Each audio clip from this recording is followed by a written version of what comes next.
আসসালামু আলাইকুম। আজকের এই ভিডিওটা শুধুমাত্র মাদ্রিদ ফ্যানদের জন্য।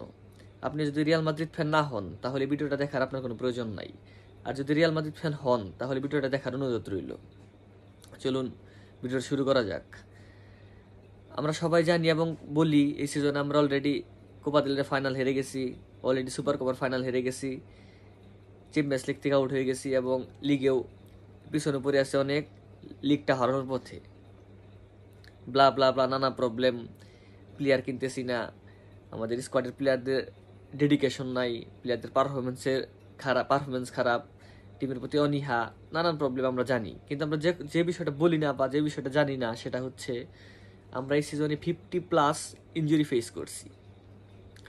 আমরা এই সিজনে কখনো ফুল ফিট স্কোয়াড পাইনি, রিয়াল মাদ্রিদ পাইনি, কার্লো পাইনি ফুল ফিট স্কোয়াড। 50+ ইনজুরি একটা সিজনে ফেস করা মানে এটা বিশাল কিছু আসলে।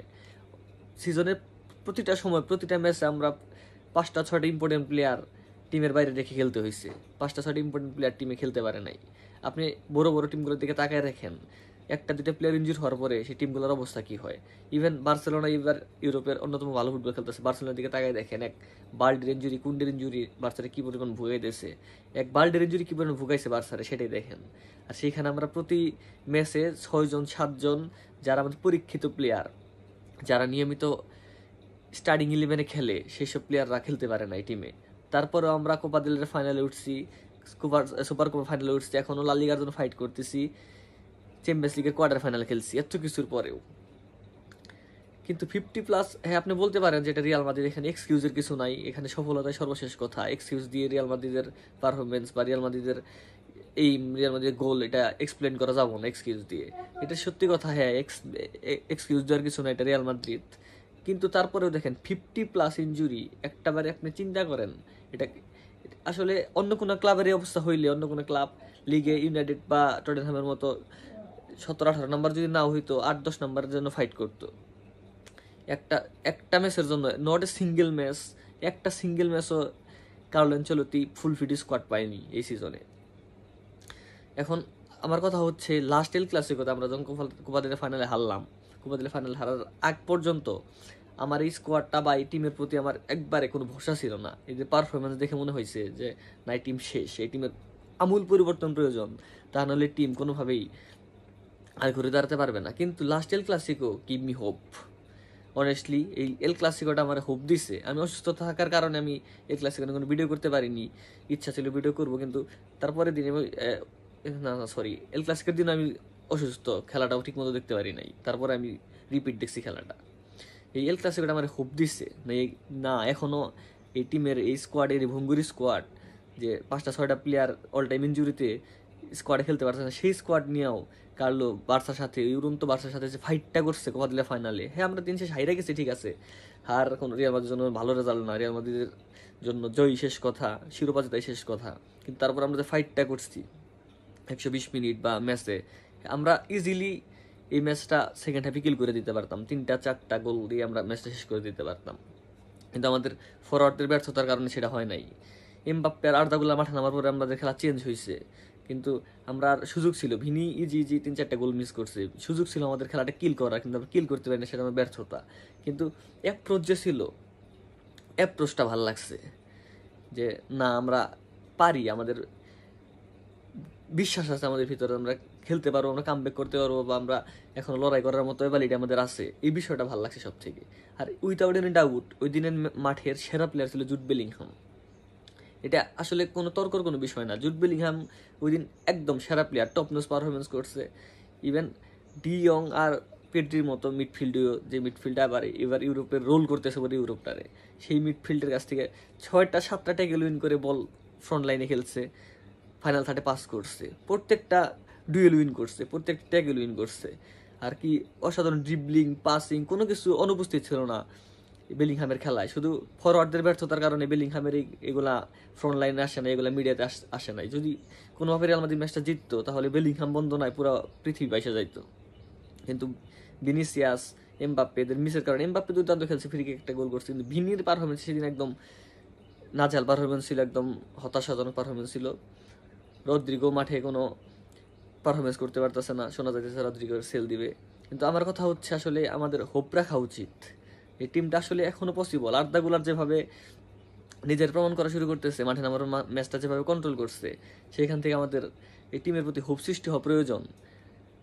করতো আর একটা সিলি মিস্টেক ছিল, কিন্তু করতো বারবার আমাদের বাঁচে আসছে, বারবার আমাদের ভালো পারফরমেন্স দিয়ে আসছে। করতোর প্রতি আমাদের ভরসা রাখাই উচিত। দুই একটা মিস্টেক করবে গোলকিপার, এটা কোনো ব্যাপার না।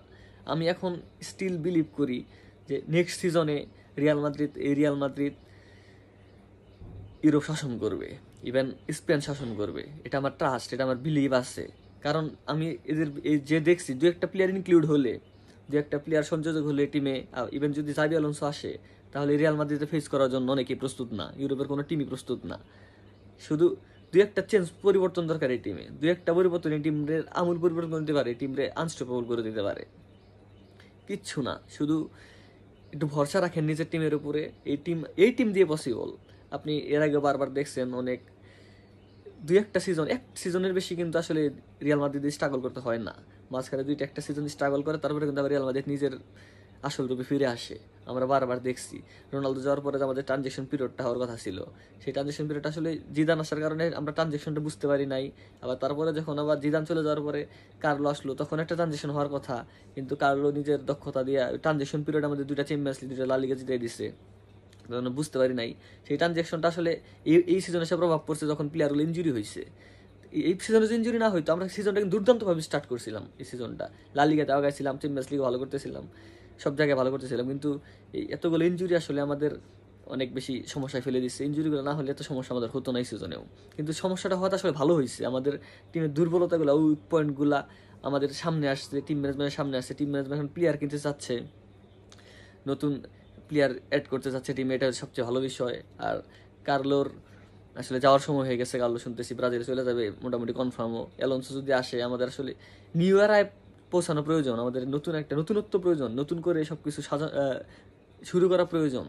সেটা এখন ফিল করতেছে পেরেজের প্রতি। আসলে আমার যতই গালাগালি করি, পরিপূর্ণ আস্থা আছে। আসলে সব কিছু ইকোনমি ঠিক না রাখতে পারলে ক্লাবের কোনো কিছু ঠিক থাকে না। শুধু গাদি টাকাতে প্লেয়ার কিনা, যে আমরা বলে থাকি অমুক ক্লাব এত টাকাতে প্লেয়ার কিনতেছে, তমুক ক্লাব এত টাকাতে প্লেয়ার কিনতেছে। আমাদের টাকা থাকার পরেও কেন আমরা কিনবো না? 50 মিলিয়ন কেন বেশি হয়ে যায়, 60 মিলিয়ন কেন বেশি হয়ে যায়? আসলে শুধু গাদি প্লেয়ার কিনে, চেলসির অবস্থা দেখেন, গাদি টাকাতে প্লেয়ার কিনতেছে, কিন্তু কোনো রেজাল্ট নাই। পিএসজি এত বছর ধরে টাকা খরচ করতেছে, কই আশাস্বরূপ কোনো রেজাল্ট কিন্তু নাই। ইভেন বার্সাও মাঝখানে অনেক টাকা খরচ করছে, কিন্তু আশাস্বরূপ কোনো রেজাল্ট কিন্তু পায়নি। কিন্তু প্যারেস কিন্তু এই কিপটামো করে, এই অবজার্ভ করে, যে ছোট ছোট ট্রান্সফারগুলো করে, এগুলো কিন্তু আমাদের কাজে আসে। আমাদের এমবাপ্পে ফ্রিতে আসছে, আলাবা ফ্রিতে আসছে, রুডিগার ফ্রিতে আসছে। এটা কিন্তু আমাদের অনেক কিছু দিচ্ছে। আমাদের পেরেজের প্রতি ভরসা রাখাটা উচিত। পেরেজ অবশ্যই তার এমন কোনো প্ল্যানিং আছে যা আমাদের জন্য ভালো কিছু হবে। আসলে রিয়াল মাদ্রিদ ক্লাবটা চলে আসলে পেরেজের মাথা দিয়ে। পেরেজই আমাদের ক্লাবের সব। কোচের চয়েস আমরা কখনো আসলে প্লেয়ার কিনে না রিয়াল মাদ্রিদ, সেটা জানি, পেরেজের উপরে নির্ভর করে। যদিও শুনতেছি অ্যালোনসো কিছু শর্ত আরোপ করছে, কিছু প্লেয়ার, তার চয়েসের প্লেয়ারকে সাইন করাতে হবে সে যদি কোচ হয়। এটা হলে জোস হয় ব্যাপারটা। অ্যালোনসো যদি কোচ হয়, আসলে মাদ্রিদিস্তা অ্যালোনসো, এই মাদ্রিদটারে সে ধারণ করে, রিয়াল মাদ্রিদ টিমের ধারণ করে। সে জানে যে রিয়াল মাদ্রিদের ফিলোসফি কি। রিয়াল মাদ্রিদ আসলে চাইলো ইনস্ট্যান্ট রেজাল্ট। যদি ক্লব যদি কোচ হইতো, ক্লব কিন্তু আসলে ইনস্ট্যান্ট রেজাল্ট দিতে পারে না। ক্লব কিন্তু একটা দীর্ঘমেয়াদী পরিকল্পনা করে। ডটমুন্ডের এরাটা চিন্তা করে দেখেন, অথবা যখন লিভারপুলে ছিল, দুই একটা সিজন সময় নেয়, তারপরে প্লেয়ার এড করে, নানা কিছু পরিবর্তন করে, তারপরে কিন্তু রেজাল্ট আসে ক্লবের আন্ডারে। কিন্তু রিয়াল মাদ্রিদের প্রয়োজন কি? Instant result. Real Madrid second হওয়ার কোনো অপশন রিয়াল মাদ্রিদে নাই। সেকেন্ড হওয়া মানেই পরাজয় রিয়াল মাদ্রিদের কাছে। জিততে হবে, শিরোপা জিততে হবে, রিয়াল মাদ্রিদের ফিলোসফি। আর সেটা খুব ভালো করে জানে অ্যালোনসো। সে একজন স্প্যানিশ এবং মাদ্রিদে খেলছে, মাদ্রিদিজম তার ভিতরে আছে। সেই ক্ষেত্রে আমি চাই অ্যালোনসোই কোচটা হোক। অ্যালোনসোরকে আমরা দায়িত্বটা দিয়ে আমরা নতুন করে শুরু করি, আর টিমের প্রতি বিশ্বাস রাখি।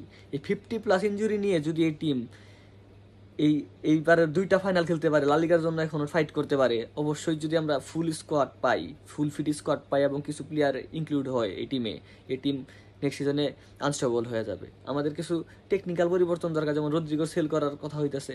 হ্যাঁ, এটা আমি একদম একমত টিমের সাথে, পেরেজের সাথে, যে চড়া দামে সেল করে আপনি টিমে মিডফিল্ড এবং ডিফেন্স সংযোজন করেন। আমাদের দরকার লেফট ফুডি রাইট উইঙ্গার।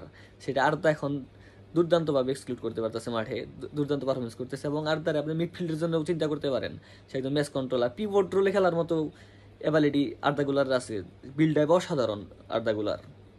আমাদের ব্যাকআপ হিসাবে এমবাপ্পে ব্যাকআপ হিসাবে আর এনরিক আছে, আর তাও যদি না হয় আমাদের নাম্বার 9 কেনা উচিত, পিওর নাম্বার 9। আমরা এমবাপ্পেকে রাইট উইংয়েও দেখছি মোনাকোতে, রাইট উইংয়ে পিএসজিতেও দেখছি রাইট উইংয়ে, সে রাইট উইংয়ে দুর্নান্ত করে। যদি ভিনিয়ার এমবাপ্পে দুই সাইডে খেলে আমাদের একটা নাম্বার 9 হতে পারে, আমাদের সবকিছু চেঞ্জ করে দিতে পারে। শুধু মাদ্রিস্তাদের বলবো, আপনারা বিশ্বাস হারায়েন না, বিশ্বাস রাখেন, অস্থির হয়েন না। এই সিজনটা শুধু জাস্ট ছাইরা দেন, এই সিজনটা ছাইরা দেন, নেক্সট সিজন আপনার হবে। আপনি আমার কথা মিলাই নেন, নেক্সট সিজন মাদ্রিদের হতে যাচ্ছে। এই অ্যালোনসোর হাতেই হোক, আর যদি কার্লোও থাকে তারপরেও দেখবেন নেক্সট সিজন রিয়াল মাদ্রিদের, নেক্সট সিজন রিয়াল মাদ্রিদ ইউরোপে আবার রাজ করবে। আপনি আমার সাথে বাজি ধরেন, আপনি আমার কথা মিলাই নেন। শুধু এই সিজনটা একটু স্যাক্রিফাইস করেন, একটু টিমের প্রতি ধৈর্য ধারণ করেন, টিমের প্রতি বিশ্বাসটা রাখেন, ভালোবাসাটা রাখেন। নেক্সট সিজন ইউরোপে আবার রিয়াল মাদ্রিদ রাজ করবে। আলা মাদ্রিদ, ইনাদামাস।